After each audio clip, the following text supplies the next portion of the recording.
Assistant professor का जो def है इसमें बिंदु 5 में लिखी जा सकने वाली जानकारी, ये आप क्या क्या इसमें लिख सकते हैं वो सारी मैंने इसमें एक लिस्ट बना के दे दी, जो आपको अच्छा लगे। ये नहीं कि सारी यही भरना है, इसमें से जो आपको सुटेबल हो या जो आपका यानी कि इसमें है वो सारी जानकारी। कौन सी जानकारी? आपकी जो किससे रिलेटेड है, 5 वाला यानी कि आपका एक्स्ट्रा करिकुलम वाला। ठीक है, तो इसमें एक्स्ट्रा करिकुलम वाले में आप एक तो एनसीसी यदि है तो आप एनसीसी भरिएगा। ठीक है, एनसीसी में भाग लिया।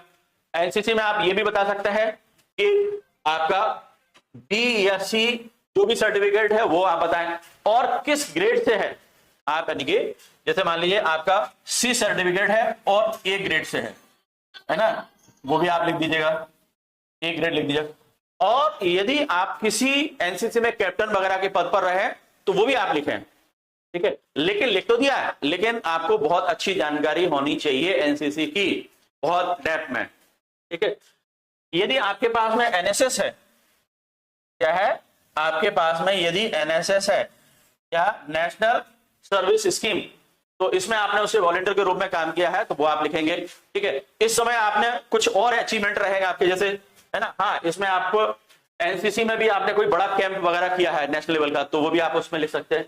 इसी टाइप से एनएसएस का कोई आपने कैंप किया है, या किसी समाज सेवा अभियान में आपने भाग लिया था उस समय, या आपने रक्तदान शिविर में भाग लिया था उसी समय एनएसएस के दौरान, क्योंकि ये सोशल सर्विस होती है एनएसएस में, है ना, या वृक्षारोपण कार्यक्रम में भाग लिया बड़ा लेवल का कोई, वो आप इसमें ये लिख सकते हैं।